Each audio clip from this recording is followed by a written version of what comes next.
All of this meant to be opening up the U.S. to tourism once again, but ensuring that they try to remain safe so doing. That's right. November 8th is the date we're circling on the calendar. That's 2 weeks from today. And we did see this coming. The administration told us that there'd be a lifting of the blanket restrictions just about a month ago now. And we're getting details today. As you mentioned, non-U.S. citizens have to be vaccinated before they got on an airplane. They have to prove it, with a few exceptions, including countries that have insufficient access to vaccines. A lot of this has to do with testing as well. They would have to be tested, those without a vaccine, within 1 day of departure, down from 3. That goes for American citizens as well. A one-day test would be required for those who are not vaccinated or have no proof.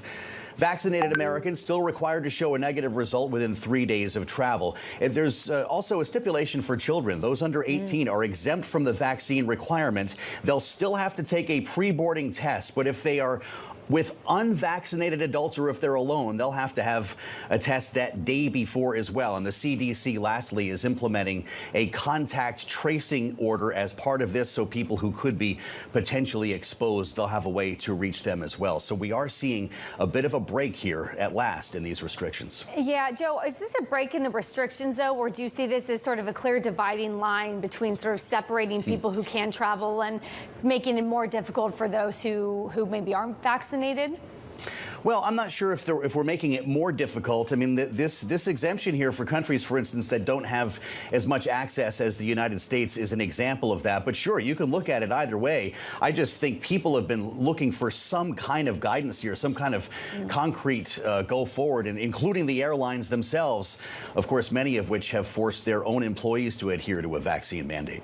Joe, how does this smooth over relations with certain countries that don't have the vaccines that they need right now, that are looking for that kind of support, and other countries where maybe the rules weren't as clear before?